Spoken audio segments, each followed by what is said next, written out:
La plupart des agressions sexuelles, des viols, sont commis par l'entourage proche. Benoît Jacot, il s'est d'abord mis dans mon cercle proche. Il est devenu depuis 25 ans quelque part un membre de ma famille, même si il m'a agressée dans l'intime.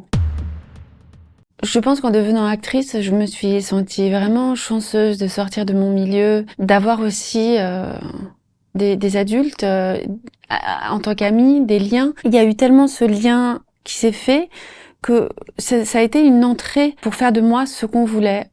Et en fait, être la parfaite actrice, c'est être le parfait objet malléable. Donc, plus j'étais malléable, et encore a fortiori aux gens avec qui j'avais envie d'aider au maximum dans leur film, plus j'étais objet, plus j'étais humiliée, écrasée en même temps parce que pas du tout considérée comme personne.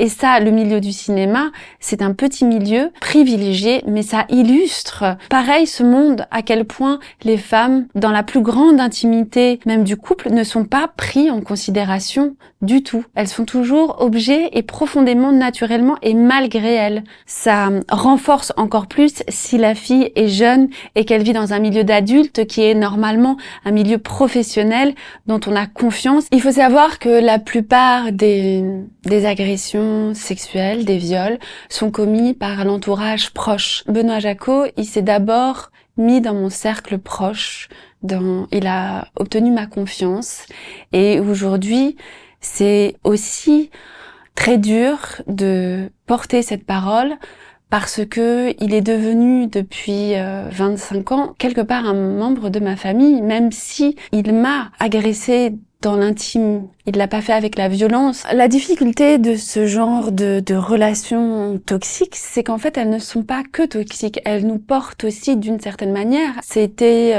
Benoît Jacot aussi, le premier homme à dire « tu es génial » et ça porte aussi comme ça. Même si dans l'énergie, eh bien, il m'écrasait parce que il me faisait perdre mon avis propre, malgré tout, ça me portait. Et c'est l'ambiguïté, la difficulté à la fois de nommer ce genre de relations qui vous détruisent, mais à la fois aussi pour les autres de comprendre comment on a pu être détruit par ce genre de relations parce qu'elles nous ont aussi portés. Oui, Benoît Jacot m'a contacté après la série de Judith Godrèche parce qu'il voulait avoir mon soutien. Et en effet, il n'a pas compris qui j'étais. Je pense qu'il ne l'a jamais compris. Et ce genre d'homme, eh bien, ils posent l'image qu'ils veulent avoir de la femme, ou même des êtres humains en général, et ne savent pas qui est la personne en face. Quand je l'ai vu en décembre, je lui ai dit que j'étais en grande solidarité avec Judith Godrèche, évidemment, parce que c'est une femme et parce que j'imagine ce qu'elle a vécu. C'était donc moral avant tout. Les agresseurs ne prennent jamais en considération la peine des victimes, ce qu'ils ont détruit, parce que eux n'ont pas d'affect.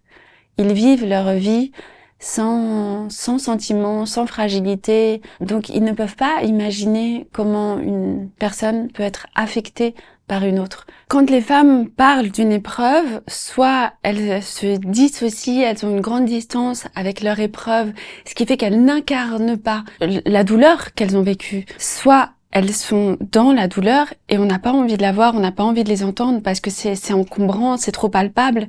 Donc il faut en fait que les femmes, elles aient une distance immense ou une dissociation pour pouvoir parler de leur drame. Et en même temps, si elles se dissocient, qu'elles n'ont pas leur émotion à l'intérieur, on pense que ça ne les a pas affectées et que peut-être elles mentent. Donc il y a vraiment tout un accueil à faire. Il y a évidemment les femmes qui ont eu des épreuves, mais qui, quand elles en parlent, elles ont déjà fait un tellement long chemin et elles sont déjà tellement des reines.